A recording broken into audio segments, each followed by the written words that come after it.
Today we're going to learn the quadratic formula. The quadratic formula is a method for solving quadratic equations that will work no matter what. So if it can't be factored, you can use the quadratic formula. If you can't complete the square because that b value is an odd number, you can use the quadratic formula. Before we use quadratic formula, you want your quadratic equation to be in standard form. So you want it to be the x squared term, then the x term, and then the number, and you want the other side of the equation to equal 0. It is best if a is positive, and you must have one side equal to 0. It's just easiest if your a value is positive. So if you have to rearrange to get one side equal to 0, do so in a way that gives you a positive a value. So the first thing we need to do in any situation is decide what is a, what is b, and what is c. So in this first example, a is 5, b is 3, and c is -1. Once you've identified your a, b, and c values, you need to plug those values into the quadratic formula. Now, I will not make you memorize this formula, but honestly, it is easier to use if you have it memorized. If you're constantly trying to go between the formula and your paper, it takes a lot longer. You can do the quadratic formula a lot faster if you have it memorized. Quadratic formula is x equals the opposite of b plus or minus the square root of b squared minus 4ac all over 2a. There are several ways to remember this formula. The most common that I've found is singing the formula using the tune Pop Goes the Weasel. Do you all know the tune Pop Goes the Weasel? Okay. Okay, so x equals opposite of b plus or minus the square root of b squared minus 4ac all over 2a. Should we all sing it together? No, yeah, they're all saying no. Sorry, people watching the video, you don't get to be serenaded by my class, only me, because they don't want to sing at 7:40 in the morning. Shocking, so shocking. All right, now we call it the opposite of b because sometimes our b value is negative. When your b value is negative, you would put in positive. If your b value is positive, you would put in negative. So let's put this all in. X equals the opposite of b, so -3, plus or minus the square root, and I do a nice big long square root, of b squared, so 3 squared, minus 4 times a, 5, times c, -1, the whole thing divided by 2 times a, 5. Okay. I also like to put parentheses around this number that we're squaring, because if it happens to be a negative number and you're just typing all of that into your calculator, it is very helpful to have those parentheses around there. So I just like to get in the habit, and you may want to, in your notes, put parentheses right around that b, just so that you remember that it is helpful to put that in. So if I'm doing this, I like to start with the stuff under the radical. So in my calculator, I would do parentheses 3, close my parentheses squared, minus 4 times 5 times -1. 29. So this is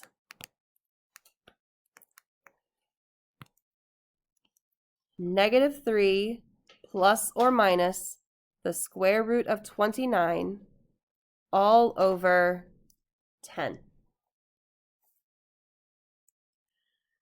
At this point, you would see if you could simplify that square root. Can we simplify the square root of 29? I don't think so. So then this would be basically done. The other thing that you need to consider is, oops, I erased too much. Okay. We'll look at how we might have to simplify it in some other examples. But this one, your answer would be -3 plus or minus the square root of 29 all over 10. If you actually wanted to know where this parabola crossed the x-axis, you would do this problem twice. First, you would do -3 plus the square root of 29, hit enter, divided by 10, hit enter. You have to do the entire top before you divide by 10. So I did the -3 plus square root of 29 equals, divided by 10 equals.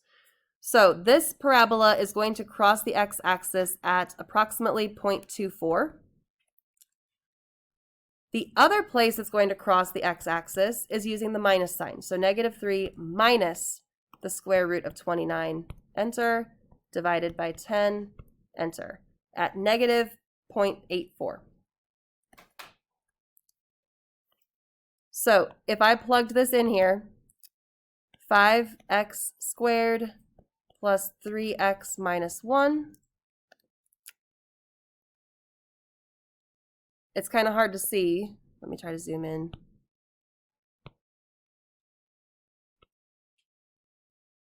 Oh, I zoomed in too far, didn't I? Zoom out. Okay, do you see how -0.8 something and positive 0.24 is approximately where that parabola crosses the x-axis?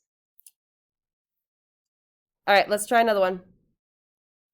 Get that formula up there so we can see. What is A? What is B? And C? All right. So x equals opposite of B, +8, plus or minus the square root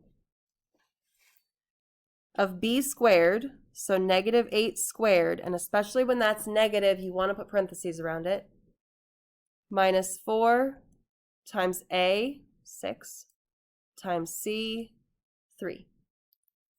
The whole thing divided by 2 times A, which is 6.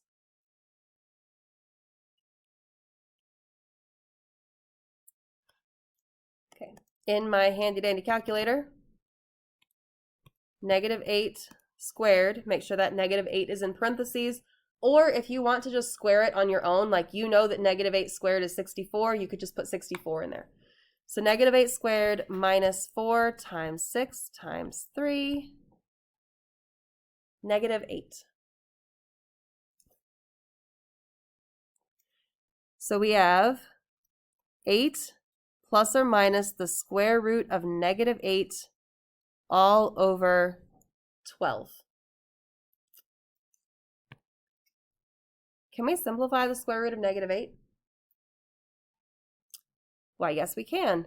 Off to the side somewhere, I would write out that this is the square root of -1, square root of, how can we split up 8? 4 and 2. So we've got an I, we've got a 2, we've got a square root of 2. So really what we have here is 8 plus or minus 2I square root of 2 all over 12. Okay, technically this is a correct answer. But if this was multiple choice, you would not see this answer as an option because this answer is not yet simplified. Once you're done with the quadratic formula, I want you to look at the real integer pieces of your answer. The real integer pieces are the 8, the 2, and the 12. So not the stuff under the square root, not the i's, all of the numbers that are in front of that. Do 8, 2, and 12 have any number in common? 2. You could divide all of those numbers by 2. So you are going to divide all of those numbers by 2, and our final answer will be 4 plus or minus I square root of 2 over 6. This would be considered a full final answer. Now, do you notice that 4 and 6 still have something in common? but now there's a 1 in front of this other term. There has to be something in common with all 3 of those pieces in order for you to simplify it. All right. In Big Ideas Math, if you had an answer like this that you needed to type in, you would have 2 fields to type your answer in. You would have to first get the fraction button, and then on the top, 4 plus I square root of 2. And then the other one would be 4 minus I square root of 2 over 6. So in Big Ideas Math, you're going to have 2 fields. You have to split up that plus minus symbol. So one of your answers uses plus, the other uses the subtraction. We decided to skip straight to number 4 because it looks harder. So let's just, do the hardest example first. This is not currently in standard form. We need to rearrange this. And it really doesn't matter which side you tackle. You just need to think about it before you start using the quadratic formula. So I don't know. I'll do this the way some of you might. I'm going to add 3x squared to both sides. And I'm going to subtract 101 from both sides. That's just going to have to go over here somewhere. So I have negative 4x squared. I have 40x. And I have minus 101.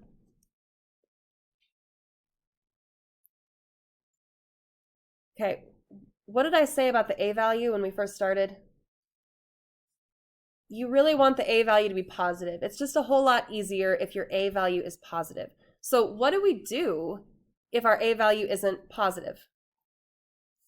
You can divide everything by -1, or take the opposite of everything, or you could think of it as you're adding 4x squared to both sides, you're subtracting 40x from both sides, you're adding 101 to both sides. But basically, you want to flip this around so that it's positive 4x squared minus 40x plus 101. I like to think of it as I'm just moving everything to the other side of the equation. Or you can think of it as you're multiplying or dividing everything by -1, just to flip all those signs. So do you see how every single sign flipped? Okay. Now, A is positive 4, B is negative 40, and C is positive 101. So let's try the quadratic formula. X equals opposite of B plus or minus the square root of B squared minus 4AC all over 2A.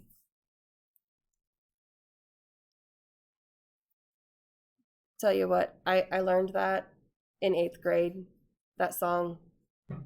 And when I'm doing quadratic formula, you won't always hear me singing it, but I'm definitely singing it in my head as I do it. Okay. Negative 40, definitely want that in parentheses, squared, minus 4 times 101. How many of you were expecting to get a huge number and were like, oh my gosh, it's only negative 16? Yeah. So we have, no, I don't want you. Go away. Go away. Go away. We have 40 plus or minus the square root of negative 16 all over 8. What is the square root of 16? 4i. So we have 40 plus or minus 4i all over 8.